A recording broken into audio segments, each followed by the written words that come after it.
Hey everybody, welcome to Deep in the Plus. I'm your host Rob Whiteside, and tonight, thanks for being with us. Happy Tuesday. It's Tuesday night, 9 p.m. If you're watching it live. If not, I don't know what time it is when you're watching this.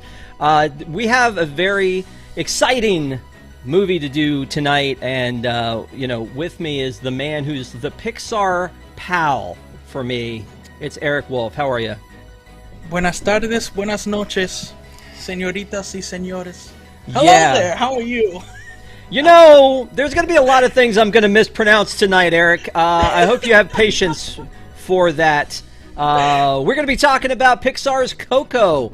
I'm very excited about that. Now, we've been doing a lot of stuff. It's not quite Halloween yet when we're recording this, but it's going to be Sunday is going to be Halloween. But the day after Halloween is Dia de los Muertos. See, you say it so much prettier than I do, my friend. So the Day of the Dead, and the movie Coco is about the Day of the Dead. It's not a Halloween movie, so we're just doing this pre the Day of the Dead so that we can kind of talk about this movie, celebrate it. A couple things about this movie right off the top is that I was watching it again for this review, and I'm thinking in the back of my head, I'm like, man, is this the last Pixar movie I saw before COVID? Because it seems so long ago, and obviously there's been a lot of other movies since then, but Onward happened like on the cusp of COVID, and then we had Soul and Luca happen during COVID that they went direct to Disney Plus, and then there were two sequels. There was Incredibles 2 and Toy Story 4. So this one feels like the last original movie pre-COVID, even though Onward was on that cusp. Yeah, I was actually lucky enough to go see Onward. I saw it. Guys, I'm a Pixar fan. Look around. Look at the room that I am around. Read the room, people. I saw Onward in theaters before closure 4 times. Well, that's a problem, Eric. It wasn't. I mean, no offense, it wasn't that good. We'll talk about Onward maybe some other time, but tonight we're talking about Coco. There's the other thing. Have you ever watched, and I'm sure you have, the Honest trailers? Yeah. So when I'm watching this, I'm thinking back fondly about the first time I watched it, but then when I'm watching it this time, I'm thinking of it in those terms of, if I had to describe this movie now, it's like, okay, this little boy whose family won't let him live his dreams, steals from the dead, is cursed, goes to the world of the dead, is traumatized there, chased down by his, the guy he thinks is his great-great-grandpa, and now, may not return to the living. Enjoy the movie. I mean, when you look at it that way, this one's kind of dark.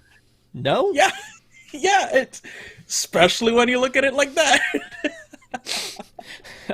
I mean, it is such a sweet movie, and it really is very touching. But there is a lot of darkness to it, and there's a lot of responsibility on Miguel through this thing. So, again, as the movie opens up, he's part of the Rivera family, and they make shoes, and he doesn't want to do that. He wants to be in music, but they kind of tell you through this interesting storytelling through the banners hanging over how his family came to be who they are, and his great grandma, her husband walked out and he was a musician, and so there was no more joy or music ever to be had again, apparently.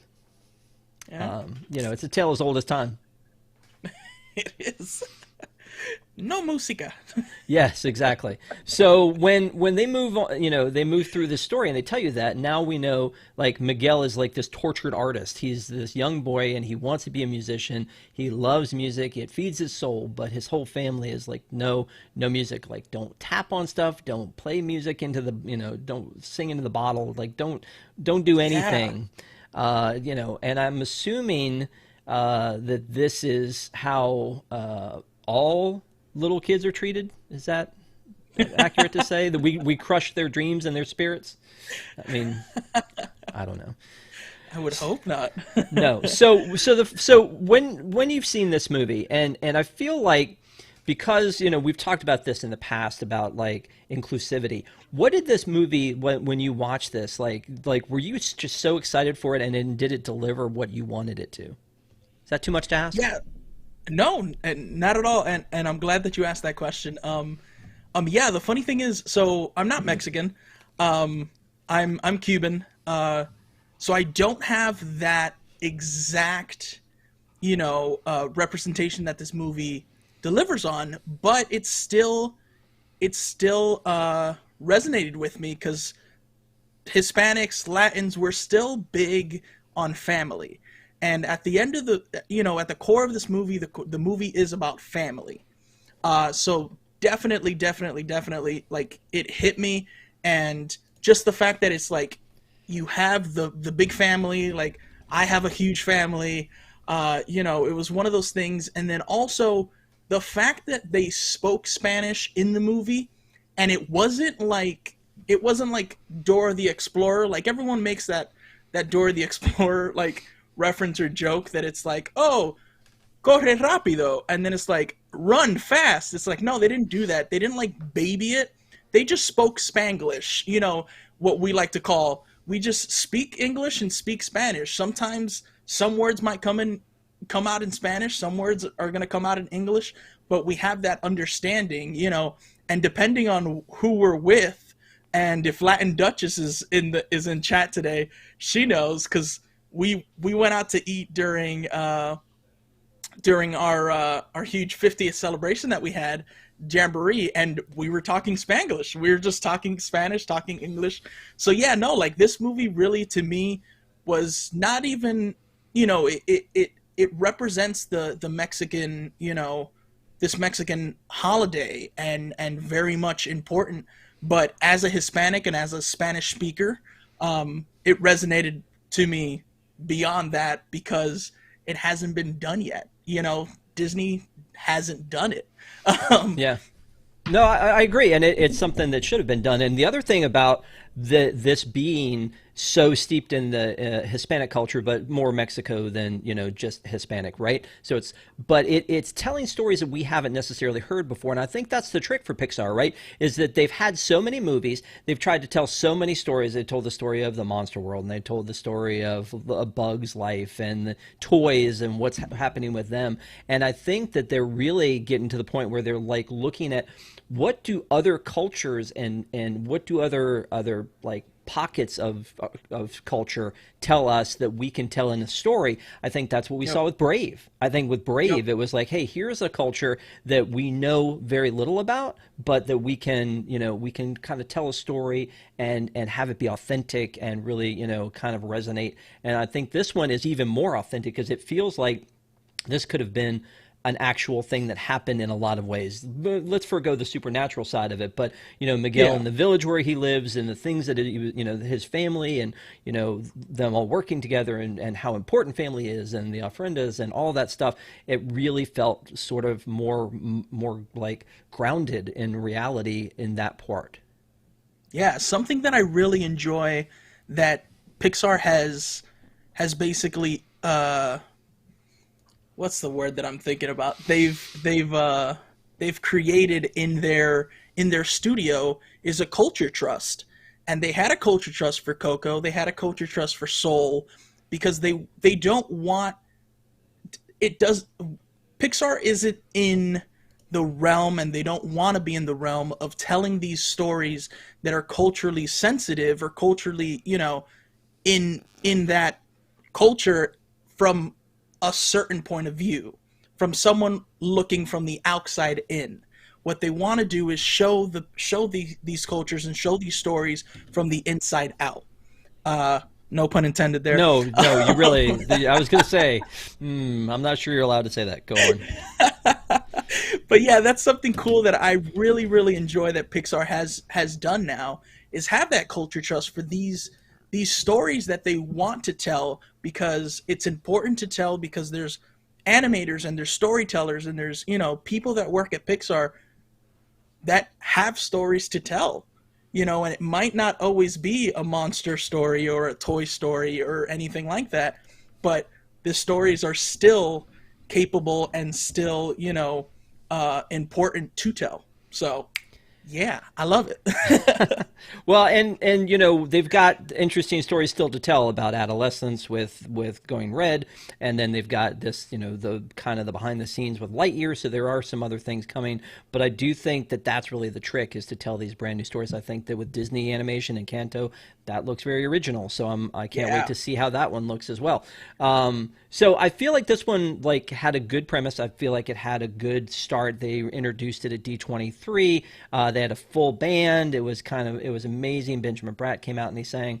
So you know, I feel like that they really teed this one up for success. And I think a lot of people who've seen it like, you know, left with a feeling of, I've seen something special. So, you know, with that said, we're going to talk about the movie a little bit more in depth, but, you know, I think at its core, everybody can appreciate what this movie was and where it fits into the Pixar family. So, when the movie starts, again, like I said, Miguel, young tortured artist, as I'm sure we all were, he wants to be able to do music. His family won't let him. He's made this little guitar, which was kind of amazing, and it was this guitar that was kind of in honor of his hero, who is it Ernesto, right? Ernesto de la Cruz. Now, here's why I say that, is because they call him De La Cruz almost the entire movie, which I thought was interesting, rather than calling him Ernesto de la Cruz. So when he's made this guitar, it's to emulate his hero. He watches them on this little TV screen. When he's watching him on that little TV screen, I was getting such Wall-E vibes. Yeah, because it's the same as when he's watching Hello Dolly on this little TV. Yeah, like the little dance. Right? And that's what I mean. That's what he's doing in there. He's learning guitar. He's teaching himself guitar with the TV, because no one else will teach him, because they don't want him to know it. And it's this like little hideout that he's got. He hangs out with his dog Dante, who he's like, you know, a stray that he has found and named. And then they go in and you know, they're together and they're playing guitar, and it's a very tender little moment. And then his grandmother finds out, and she just smashes the guitar to pieces. Oh. I know, it's heartbreaking, right? That scene? Heartbreaking. Like, he put so much effort into building that guitar. Like, I was amazed. I was amazed just looking at the craftsmanship of that guitar. I was like, man, and it's tuned and everything. Like, Miguel is great. Yeah, and I was looking for it to show this picture of it here, that it has this, like, he's using nails for the frets, and then he's got other nails that are holding the strings, and he has to use pliers to tighten the strings. And it's kind of amazing, not only to think of it from Miguel's standpoint, but also to think of it from the standpoint of the animation, and how particular it is. And again, looking back at movies like Toy Story, like the original computer animation movies, and just to see like the textures of the wood, and just see how like faded and old it was, and that he must have had to find these pieces in different places, which is why, again, it's so freaking heartbreaking after they show you all this gorgeous detail and how much this guitar means to him, that his grandma's just like, bam, bam, smash, it's done. Now we're done. Now come eat. Come eat. Oh my gosh. Is that? I assume that's a big thing too. The whole, anytime there's big family involved, like when family is important, food is usually important too. Yep. Yeah. I mean, it doesn't matter what culture. That's the time that you just spend time with your family. Like, everyone eats at the same time. Everyone sits at the same place to eat. You know, and yeah. So the story of Ernesto de la Cruz is that he was this very famous. He was almost like, I think, an Elvis for the culture, right? Yeah. Because he not only was well known for his music, but also for his movies. And so everybody just worshipped him. And there's this Plaza de la Cruz where everybody comes and gathers, and they were going to have a big talent show. And so he was gearing up for the talent show, and he's going to enter so that he can, you know, make his mark and be a musician. And no one will loan poor Miguel a guitar after his guitar is smashed to bits. And so he goes and borrows one from Ernesto de la Cruz's crypt, which is really bold. I feel like there must have been countless other places to find a guitar other than breaking into the crypt of the most famous musician in the land. like I find it funny because it's like, sure, his family can't play music, but we obviously see a mariachi band. There has to be other people there in that little town that have a guitar. But he was like, nope, I'm gonna play with the best guitar. Yeah, exactly. Like, you know what? I mean, they say that if you have better equipment, you're going to be better, right? So why not get the best guitar in all of the land? So he goes into the crypt and he takes the guitar right off the wall. And then the flower petals, and I don't know what the flower is, and I guess I should have been paying attention to that. Do you know what the flower is? They're marigolds, if I'm not mistaken. So the flower petals, before he even takes the guitar, start to like tingle a little or like light up a little bit, like, like there's something happening. And that's even before he plays it. And then once he plays it, he gets taken into the spirit world. Yep. So I have a problem. I have a problem. Ooh, okay. So they say later that it's because he has stolen from the dead, and that's why he's cursed. And if you think about it, he hasn't really stolen anything yet because he never took it out. He just held it. He shouldn't have been holding it, but he's holding it. There were scenes where he pulled stuff off of like a friend does to hand to like Dante, like food and things like that. And nobody had any problems, but there's something supernatural at work here, specifically targeted at poor Miguel. Yeah. I mean, right?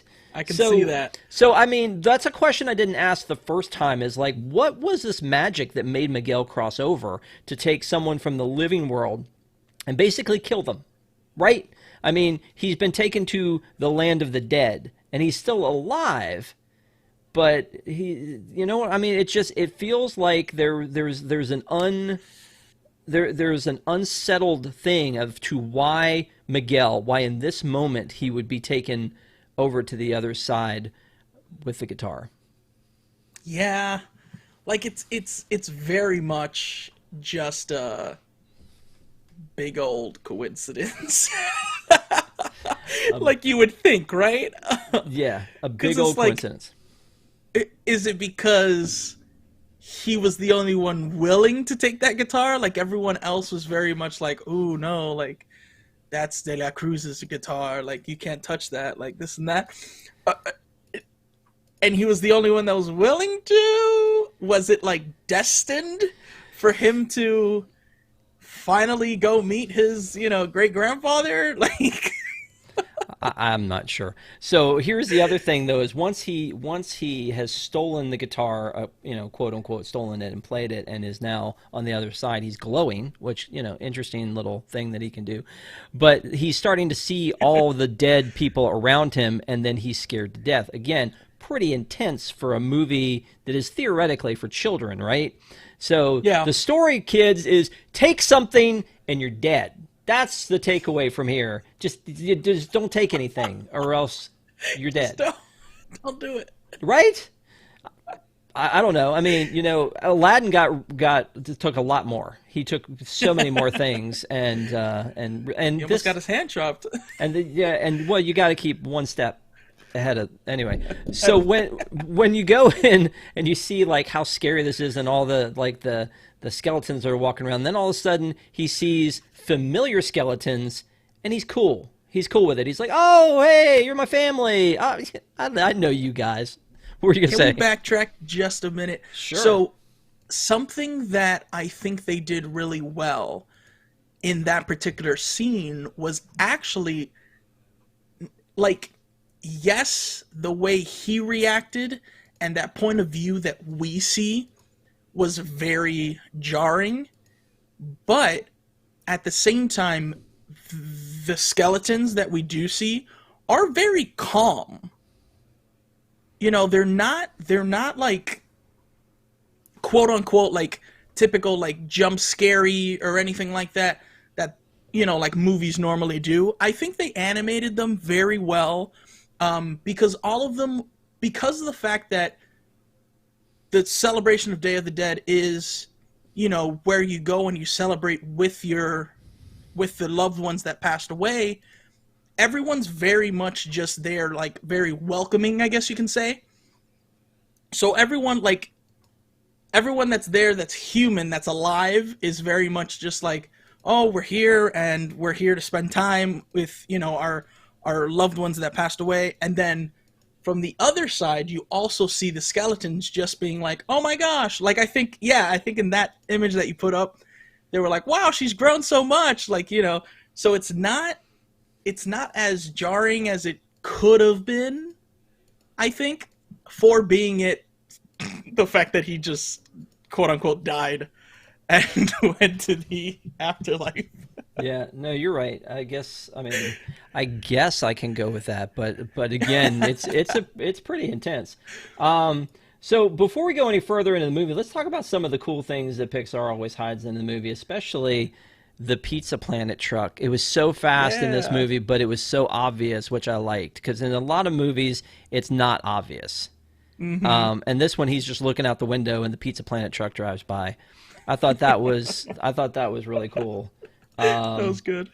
I love the scene where he's in the marketplace and he's running through, and just very quickly you see these piñatas, and you can see like there's like Mike Wazowski and Sully and Woody and Buzz piñatas all hanging up. Again, just a very quick little throw to like a little Pixar lore there, but I love when they do those things in Pixar movies. That's always fun. Sometimes it's a lot harder to find though, like I think, in Luca, the Pizza Planet truck was like a smaller vehicle, and it just happened to have pizza. The Pizza Planet they had was to just... change. Yeah. They had to change it, yeah. It was a good one, though. It was good. I enjoyed that one. Yeah, I love when they hide things like that in there. The other thing is that, we always look for John Ratzenberger, and then his role in this one was when they were at... I guess this is like, what would you call this area where they leave? This is not, is it immigration, but not really, because they're leaving? Is it Border Patrol? I guess like a checkpoint? Yeah, so he's there very briefly, but that's where he is. So you've got to always have Alan Tudyk in any Disney animated film, and you've got to always have John Ratzenberger in any Pixar film. As a matter of fact, when they opened Toy Story Land, I actually walked by him. And oh my gosh! And I was like saying to my kids, "Oh my gosh, there's John Ratzenberger," and they're like, "Who?" And what am I going to say? Oh, it was Cliff from Cheers. They're not going to know that Cheers. One. You just start naming all of his characters. He's Ham, P.T. Flea. He's the guy that's everywhere. That's who he is. He's the awesome. Abominable Snowman. Oh my gosh, so good. Yeah. So before we get back to the movie, though, I do want to say something, because we, in a lot of these episodes, we will we'll open up a wishable, or we'll give something away, and so I do want to say thank you to everyone who's watching, and please, if you're watching, please give us a like and thumbs up. It really helps people to find the show. But Eric, you've got something special for tonight. That if people leave comments afterwards, we're going to be giving something away, right? Something very Coco related. What you got? I actually have it right here. So it is, if you can, again, look around me. I collect Funkos. You have a Funko problem. Right, Funko has come out with these that are called sodas. So I will say this is going to be the common. It is not the Chase. I will say that. But still a really cool one. So here he is. Really cute. And then it comes with him, comes with the little pog. I call it a pog. And it tells you, like what number he is. He's 1 out of 8,400 of them. But yeah, so guys, just leave a comment down below. What I want to see is let me know what your favorite song from Coco is. I think that would be fun, since he's holding a little guitar. Let me know what song is your favorite. Nice. And this is all courtesy of Mr. Eric Wolf. So thank you so much. So we're going to be giving that away, and if we can also get 50 likes tonight, we're gonna double the stakes, right? Yeah, we are. So you've got a wishable too. I do. We're giving a Miguel wishable away. Yay, he's adorable. So if we can get 50 likes, you can, and we pull your name, you get both. So just make sure to subscribe to the channel, give us a like, and give us a comment below, and let us know what you thought of what your favorite song was. That's where we want to go. So let's talk about the music for a second. Michael, I always say his name wrong. Michael Giacchino, is that how you say his name? Giacchino. Let's say you're right with Giacchino. Anyway, and I'm sure that someone will correct us later. He did the music for The Incredibles, which is, to me, that's my favorite Pixar movie of all time, and the music is so like so iconic to me. And the fact that he did the music for this, I didn't know until I was watching the end credits. It kind of threw me a little bit, but the music is really just, this is like I mean, I don't want to say it's a celebration of music, because there's also a Pixar special for Coco on Disney Plus called A Celebration of Music. But it kind of is. I mean, it's all about him wanting to be a musician, the music he plays, the music he has to play when he's doing the talent show and all that. So, I mean, the music must mean a lot to you. Do you have this on a loop somewhere? Is this your like feel good music? You got a favorite? I have this on my Pixar. So I just have a Pixar playlist that just plays like actual songs from Pixar movies, and then I also have Pixar just what is that called? Just scores, just for Pixar movies, and I love to listen to that as well. So I have them both. The funny thing about the music in this movie, and something that I really love, is the fact that Coco, I wouldn't necessarily quote unquote call it like a musical, like normal Disney musicals are. They're more Broadway style. The music in this movie had like a purpose. It was, it was because they were singing a song, kind of thing. And one key thing about Coco and other musicals, everyone can hear them sing. In normal like Broadway style musical animated movies, feels like you're the only one singing, kind of thing. And something that really annoys me about this movie, and one song, it's only one song, and it's when he finally meets Ernesto. He is singing a song and he gets cut off, and he gets cut off, and he loses his balance and falls into a pool. And I was like, man, that was actually a good song, though. Like, I want to know what the rest of this song is. That's the one it's The World is Me Familia? Is that the one? I think that's the name of the song, because... yes. Yeah. So, I mean, like, the ones that we remember from this one are Remember Me, because, again, before we started this show, I was singing it and I could not stop. And so that's the one that they just really kind of shoved down your throat in this movie, because it's like, it's the tender moment, it's, but they make fun of that, too, because when he goes to the world of the dead, and he's got to also, that was weird, too. In the world of the living, he was at Plaza de la Cruz, and he was going to go and take the guitar and enter this talent show in order to get like famous. In the world of the dead, he goes to Plaza de la Cruz, because they have one there too, to enter a talent show, so that he can then win it and get into Ernesto de la Cruz's big party. But when he's there, he's like, "Oh, I know exactly what I'm going to play. I'm going to play Remember Me." And Hector, who he has met at this point, is like, "Oh, you don't want to play that. Everybody plays that one." And then they walk by like 90 people that are like all playing a different version of Remember Me. So it's like the Let It Go of the world of the dead, I guess. Yeah. And at the end, it comes full circle, because then you're like, oh man, okay, this song means more than what we thought it meant. Don't make me cry. We're not there yet. Don't make me cry. That's a sad thing. So like the other one, and that we hear in the Disney shows and things, is Un Poco Loco. I don't know that I love that one. I mean, it's got a lot of like heart to it, and like pop to it. Like, it's like, it's the fun song really, of the whole thing. So that's the one that he actually ends up performing instead of Remember Me. But yeah, that one's pretty good. The other one is that like really stood out to me was Everyone Knows Juanita. Yeah.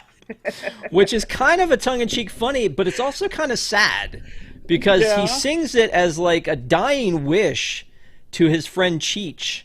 Mm-hmm. And I'm like, again, the little kid has to sit there and watch Cheech die while they play this last song so that they can get his guitar so he can go into the talent show so that he can get a blessing from Ernesto. Like, I mean, it's just a sad moment. He's basically how I imagine myself laying, like with all these like pops and things behind me someday. He's laying like a hoarder in this hammock with all his stuff, and he's like, no, I need that. I need this. I need this wishable, and I need this Funko Pop, and I need this can, and I mean, like, you know, like he's got all this stuff laying around him, and I'm like, I may have a problem. So he's lying there and he's like, oh, Hector, play the song for me. You know the one. And, you know, of course, in my Prince brain, I'm like, you know the one, Doctor Everything Will Be All Right. You're not familiar with that. Never mind. So when he's singing that song, it's just a very tender moment, but it's a weird song because there's like something he's about to, I forget the words. He sings something and he's like, that's not how it goes. He's like, oh, I got to keep it clean for the kid. There are kids here. It's just a moment, that song, and it really kind of stood out to me. So, is there another one that means something to you? So there's two that I really love. La Llorona, that I forgot the great grandmother's name right now, but she sings with Ernesto. Mama Imelda. Yes, Mama Imelda sings with Ernesto at first, and then it becomes with Hector, which I really, really like that, and just the performance itself was really cool. But then the last song, Proud Corazon, I really, really love. That one, if anything, I listen to that song more than any of the other ones. I have the set list here, and I think, Proud Corazon must be the one that I probably listen to the most. Gotcha. Really, really like that one. By the way, not to ruin a tender moment, but in chat, based on what I had said about, like, you know, all of this stuff behind me, Dawn has said, cause of death, pop avalanche. Sounds about right. That's how we'll go, Drum. So Corazon is heart, or is yes. that okay? Because again, Prince has a song that's like had that in there, so that's why I know these things. He taught me so much. R.I.P. So when we hear this music, though, it not only is it kind of amazing music, but again, it steeps you back into the culture, right? So that it's this stuff, you know, it gives you that entire vibe of like the culture and where. You know, and Miguel and the whole mythos of the Day of the Dead, and just it really seals the deal. The music makes the movie. Yeah, I mean, it really does.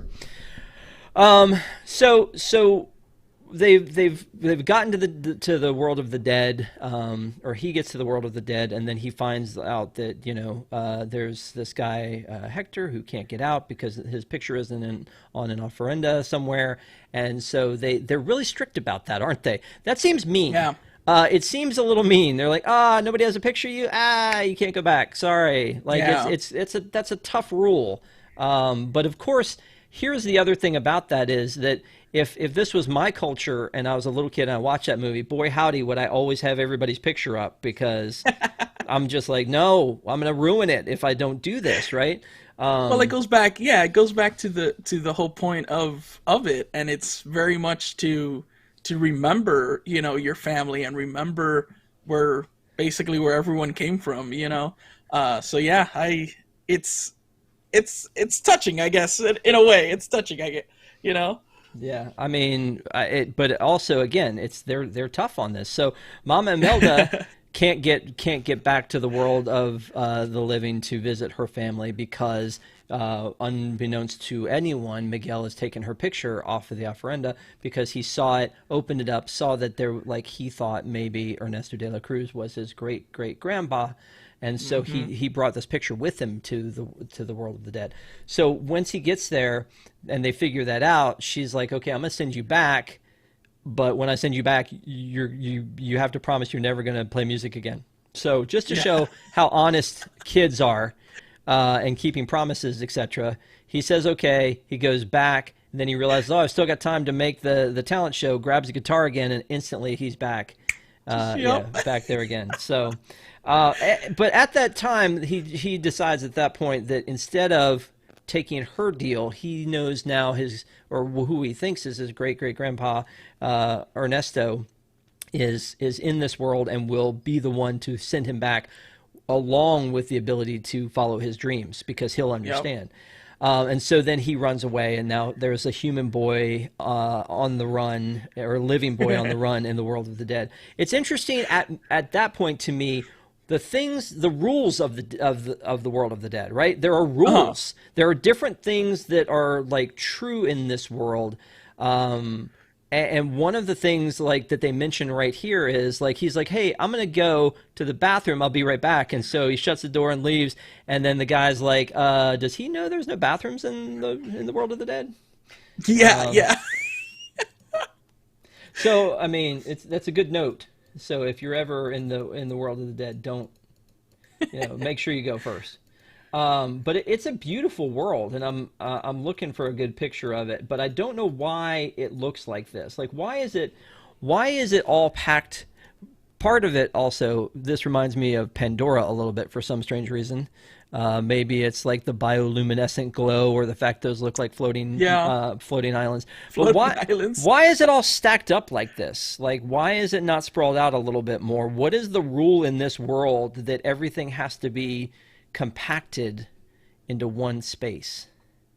Yeah, I thought about that the first time I saw, was the teaser trailer that showed that image. There was some, I want to say it was one of the trailers that showed that image, and I was like, oh, well, that's interesting that everything is just on top of each other. And yeah, like, I don't know. Don't know why that would be a thing. Okay. Great. I was counting on you to give me a better insight on that, because I do not know. And the Book of Life was another Day of the Dead movie that came out. I feel like Disney owns that now, right? It's on Disney Plus, actually, yeah. Yeah. So now there's a myriad of movies that you can watch about the Day of the Dead. But I think in the Book of Life, it's similar. I think in their world, it's also like this, kind of all, together like this. So I assume this has something to do with the original culture.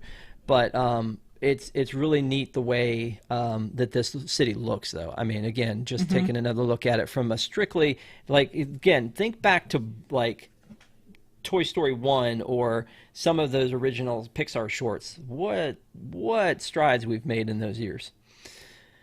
So he's loose in the town. He runs into Hector. They make a deal that says, hey, if you take my picture back to the human world, and put it in an ofrenda, I will help you find Ernesto de la Cruz, because I know him.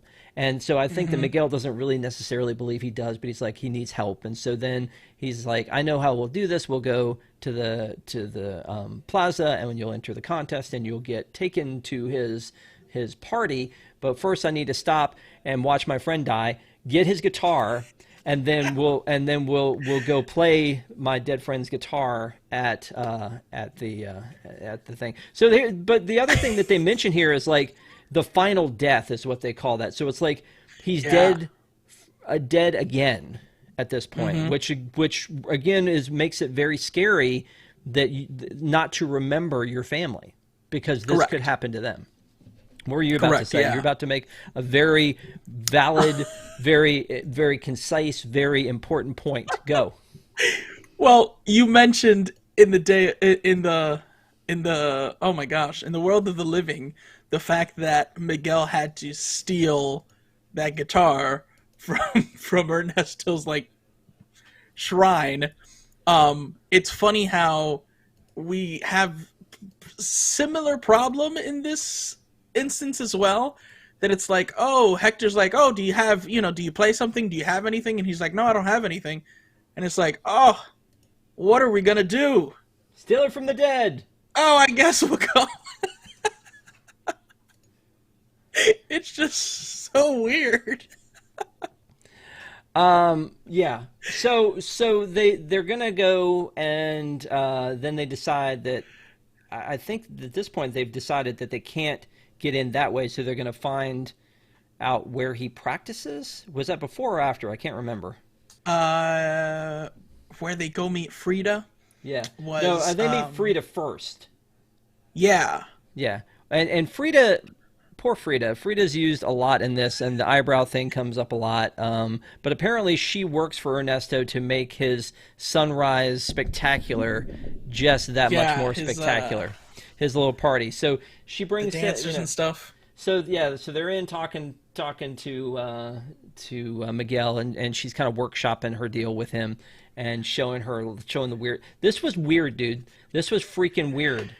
Like the avocado with the like people crawling out as if it's like something out of like some horror movie, right? It was Rob. It was interpretive dance. You're not into that? Dude, this is freaking creepy. It's because they're all Frida. Yeah, I guess, but they all it's had to be her.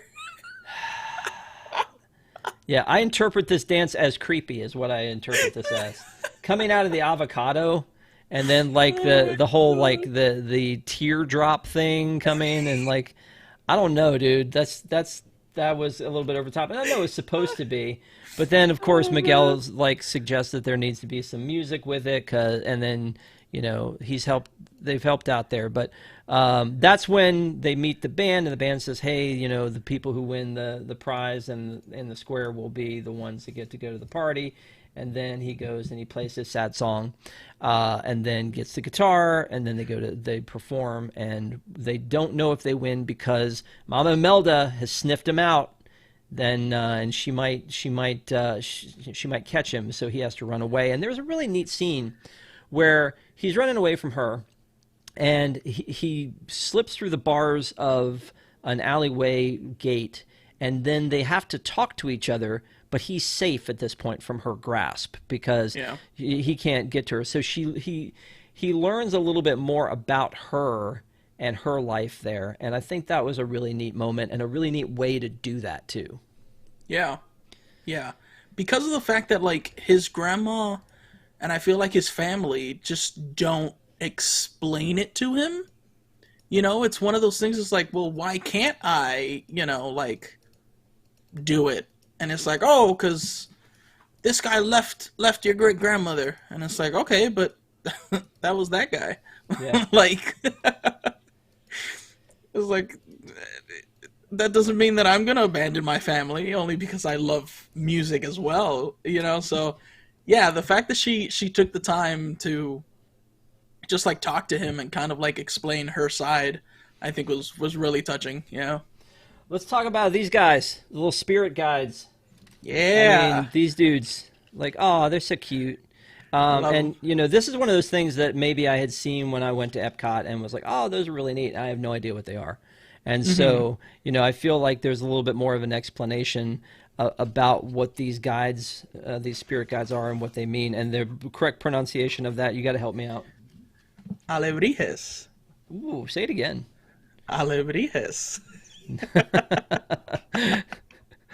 Yeah. Oh, I love man. Pepita. Yeah, that's So good. Yeah. And so, yeah, that's a really neat thing for them to explain. And I was watching some of the behind the scenes that are available on Disney Plus, which usually there are, again, I make a big deal of this all the time. There's so much content out there that they should put into Disney Plus about these movies. And there's a good amount of it for Coco, but I'm sure there's more out there than they put on here. But one of the behind the scenes, they were saying how, like, this isn't necessarily a Day of the Dead thing, but they wanted to incorporate them into the movie because of because of like the story of them and how colorful they are and what amazing things they are. And I think it added a lot to it. Yeah, it was fun. Especially when Dante is found to be one, and oh my gosh, yeah. There's a lot of reveals in this. Like the reveal that Dante is a spirit guide, like that was pretty much a big reveal, right?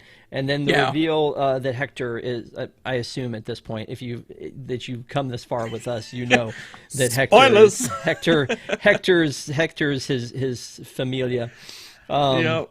And so and then just the Ernesto twist about him being the villain instead of the hero. Very Frozen. Very Frozen. Yep. Very Frozen, very Toy Story 3. Yeah. Okay. So the other thing about this world, for some reason, with the family and everything, it reminded me of Meet the Robinsons. I don't know why. It had that vibe to it. Maybe it was the family, like when the family was around making shoes and stuff, and you saw the different characteristics of the family and how they interacted. It felt a little bit like the family when they have dinner and Meet the Robinsons. But so there was a lot of vibes that I get from other movies, but it is a very original piece at the same time. So you know what? Again, Eric, every time we do one of these movies, I hit you with these blindsided trivia questions, and I feel super bad about it. So here goes. All right. I'm going to ask you some more. And again, if you're watching and you play along in the chat and beat Eric to the punch on this one. So I said the name earlier, but what is the name of the shoemaker family, the family name? Rivera. Correct. Rivera. Yes. Sorry. So in the explanation of Ernesto and his death, a giant bell falls on him. What year was that? Oh, what year? Ooh. Because they mention it, and I was like, that's odd that they would mention that year. 64. Wow. You could not have been further from accurate. And then again, this is interesting that in the behind the scenes, there's a lot that is different. So there are a lot of deleted scenes. Did you watch the deleted scenes? I've seen the deleted scenes when it came out on Blu-ray because I have it. So but I don't. So Lee, who is the director of this one, and the co-director, they introduced these scenes, and when you look down the scenes, there was a whole different series of how things played out. When he went to the world of the dead, he actually had the guitar with him, and so the guitar becomes the piece that's going to, be important in this world. Also, Hector is found to be a tour guide for the celebrities on a yes, bus. I remember that. Instead of the way he runs into him originally. So there's it's a different vibe in this one. Sometimes I look at deleted scenes and I go, you know what? It should have been that way. Looking at this, they made the right choice. I think that all the choices that they made were the right choice. But in that one, there was going to be a different scene that opened up the movie, which included a song from the Lopez's, which apparently they did a lot of music for this originally that all got cut. Which, imagine like this with the Frozen vibe to it. I don't know. I mean, I don't know what this movie would have been with that. But there's one song included, and it's this intro, and it leads you to this like kind of introduction of Ernesto, and the year of his death in there is different from the year of his death in the final movie. Oh. So 1942. I don't know why you would ever have known that, but they mention it in there. So Colleen was close in the chat. She said 1946. Yeah, there you go. Hey. So 1942. I don't know what was significant about that, but maybe because of how it stacked against like the generations and how how he would have been his great grandfather. True. The year they use in the outtakes is 1953. I don't quite get it, but there it is, and there you have it. So then the next question is when Miguel gets to the party, the big sunrise spectacular that Ernesto puts on, there's this huge party and then there's a concert, which usually it's the other way around. But there's this huge party. Yeah, it's just like usually the party's the after party and you have the concert first, but it's whatever. He can do whatever he wants to. Maybe it's reversed in the Day of the Dead, or like the World of the Dead. I don't know.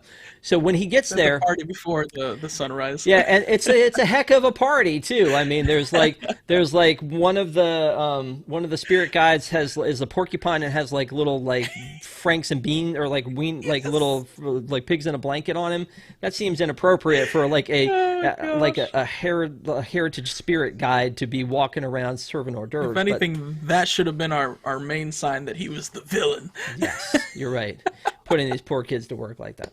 And then, so in there are all these screens playing his old movies, which again, yeah, you know, I mean, you're a little narcissistic when you're like, hey, I'm going to throw a party. Come on over. I'm going to have my picture everywhere, you know, so that you guys can worship me.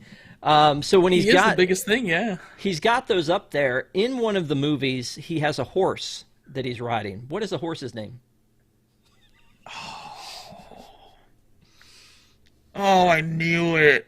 Oh gosh, right now I have no idea.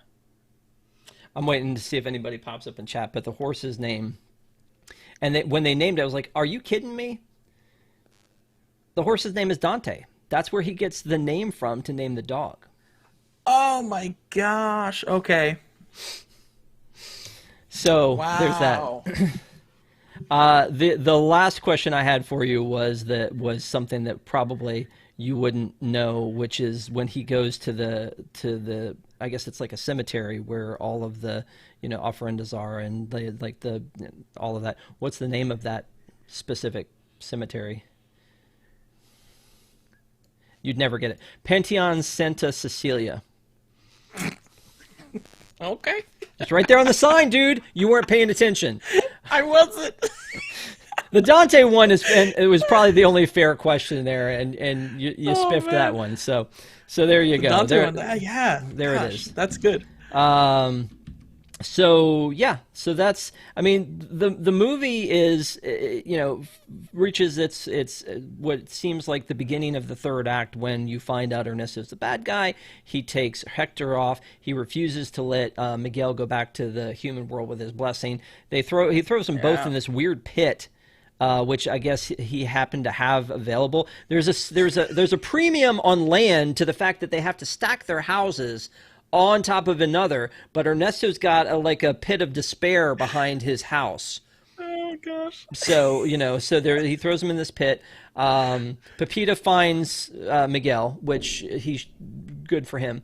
And then they were like, okay, we're gonna send you back, but now he's like, I've got to get that picture for Hector, and Ernesto's taking it, so we've got to go get him. They confront him as a family. And then when they confront him, they use technology to get him. They turn the camera. Everybody in the family is now apparently a producer. They know which buttons to push, the whole thing. And I guess they made it pretty easy because she just like pushes button 3 and all that. So that's fine. But it's just like they really get him, and it was really set up for him to have that big reveal so that everybody knows what a fraud he is. But now Hector's starting to fade away. Oh, and the irony that he gets like kind of re-killed by a bell is also, you know, it's like you go, yes, all right, he got his. But Hector's fading away, but the picture's gone, and he's got to go back to the human world, and so he goes back to, and every time I say that, I think of Sebastian saying, it's a mess, life under the sea. So he goes back to the land of the living, we'll call it, and when he gets back, he races to see Mama Coco. But here's the thing. When he races, first thing he does is he grabs the freaking guitar again. Yeah. That has continued to bring him back to the world of the dead. And it doesn't. And it doesn't. So he grabs it. He runs back. He plays the guitar. It's this sweet little moment. And I was mimicking this to you earlier because Miguel's like, Mama Coco? Like he just like continually says that, and it's just like Mama Coco. But he plays "Remember Me," and you just bawl your eyes out at this point because he's playing. That's her papa's song. He wrote it for her. We know that now. It has a completely different meaning to us now than it did when we thought it was Ernesto's like song about himself, and now it's it's this moment between a father and a daughter, and I'm not crying, you're crying, kind of a situation. Yep. Yeah, and then, oof, Coco, Mama Coco, she saves the day. Mama Coco, she looks over, she grabs this book. It's got a picture of her papa, and it's got this like basically proof. She's got the receipts, man. She's got the receipts that he wrote all these songs. And now that in the land of the living, they can prove that that this is like that his great grandfather wrote all these songs. Yeah. Pretty good. Yeah. And then they have a big, huge celebration where we can acknowledge now that Hector has made it, that Coco apparently has died, which is, again, is a sad moment. But she's passed away. But she lived a good life, it looks like. She comes back with her family. They have a little party. So Miguel's standing on a well that has boards over top of it. Mm-hmm. And the boards are kind of shaking, and then people jump on top of it. I'm like, like, I mean, is this where he's gonna die? I mean, that was kind of tough. So, oh my gosh. Anyway, Arlo says, Eric Wolf, when this bit was happening, all I could think of was, I'll kidnap 1,000 children before I let this company die. Wait, which bit? Oh no. I think it was the whole bit with Ernesto, but yeah.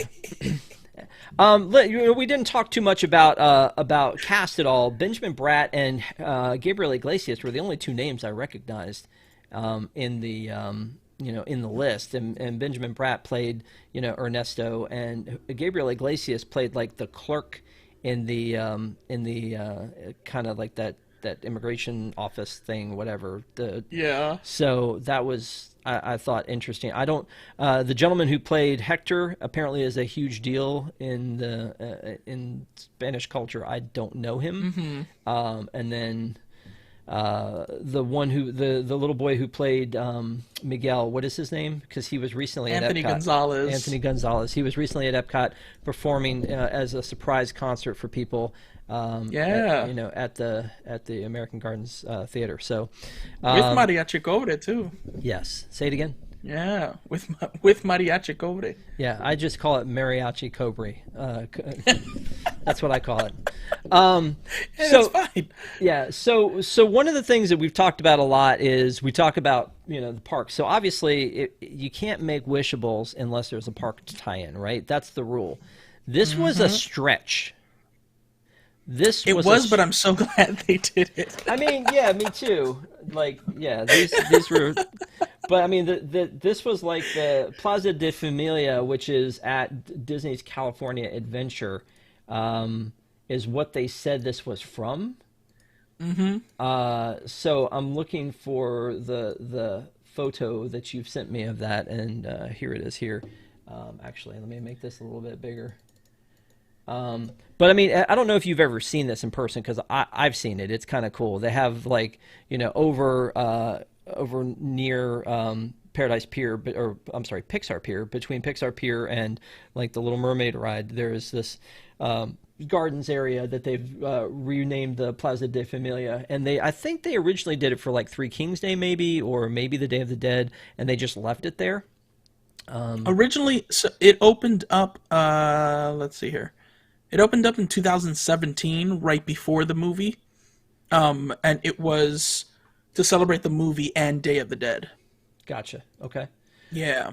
And then right before the parks closed, there was a parade. Magic Happens. Now Magic doesn't happen because there's not a parade at Disneyland, where they had some amazing floats, and this looks pretty freaking cool.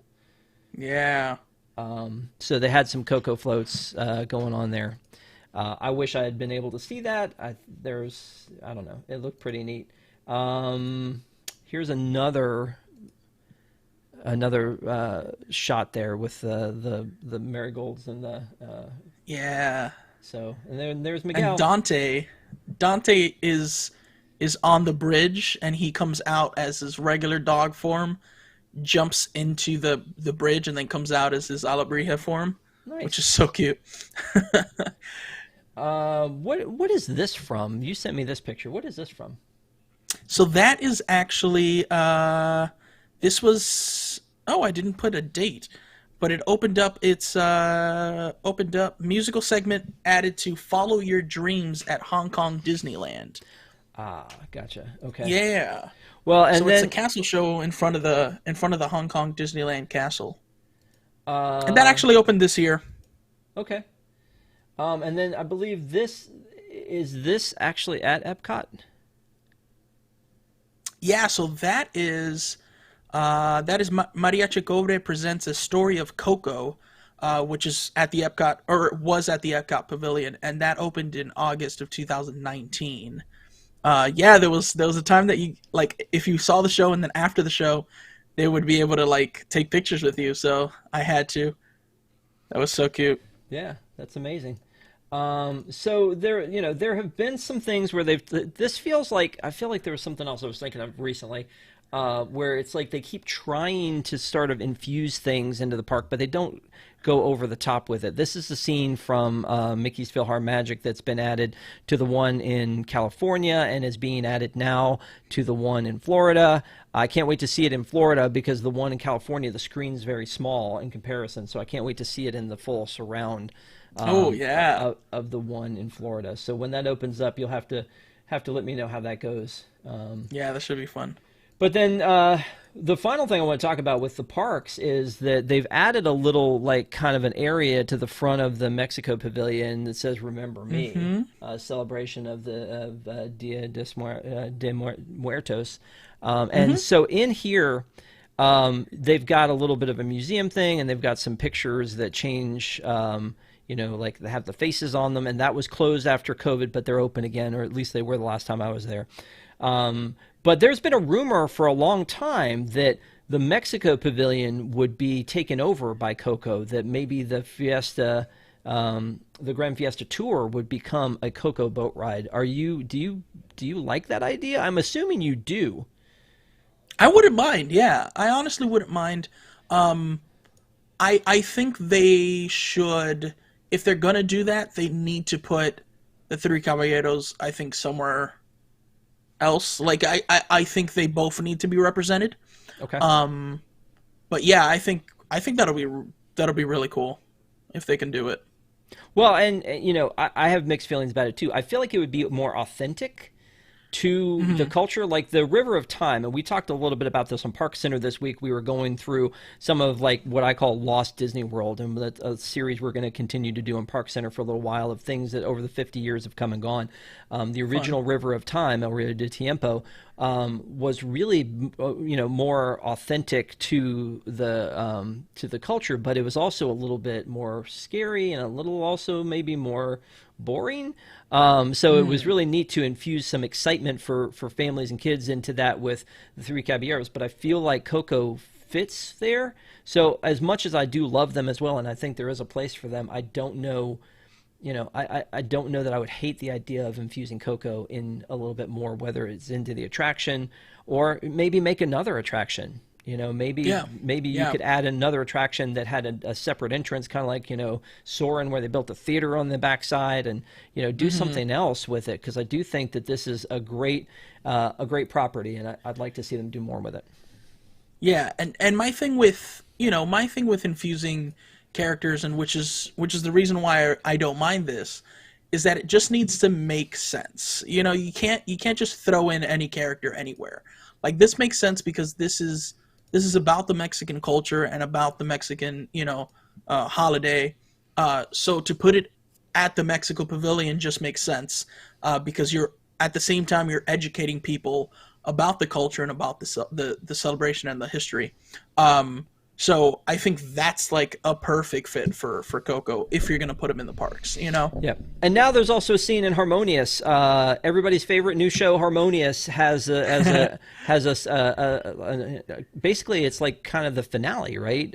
Is it Poco Loco that they play? Is it the finale? Now I'm thinking about it. I've only seen it twice, and that's been on, on the live stream that they did. I thought it was more the middle, but I could be wrong. I have no idea. Okay. Well, we'll just say it's in the middle then. But I mean, Harmonious has like 15 different songs, and but there is a section for the music of Coco in that, so that's kind of cool. Which is actually fun because they infuse. You said in Poco Loco and oh man. It slipped. Never mind. Oh man, that's my favorite too. I love that one, Eric. Good call. Oh, it slipped. And How Far I'll Go from Moana? Is that the one you wanted to say? No. Remember they go Me? From one Coco song to there's a song in the middle that they sing very very short, and then they end it with another Coco song. The World Is My Familia, the one that you said you liked, the Proud Corazon, But I'm thinking about that song in the middle. That's not Coco, but it blended so well with the whole thing. Gotcha. Okay. Yeah. Well, we'll get back to you on that sometime. So, anything else you want to talk about before we give final thoughts on this one? Because we're running out of time, but it's been fun talking to you about this one. So yeah, no, I think we've talked, and I'm ready to say if I do or if I don't. You know. I feel like this is not going to be a surprise, but we're going to do it anyway because I need to know. I mean, we've talked about the movie, we've talked about the culture, we've talked about the music, we've talked about the attractions that were inspired or the pieces of the park that were inspired by Coco, but Eric Wolf, would you recommend this movie? Yes, of course. I would definitely recommend Coco. I don't know what to say. I enjoy it so much, and like I said at the beginning of the show, you don't have to be Mexican or know about the Day of the Dead to appreciate this movie and to appreciate what they've been able to, do with this movie.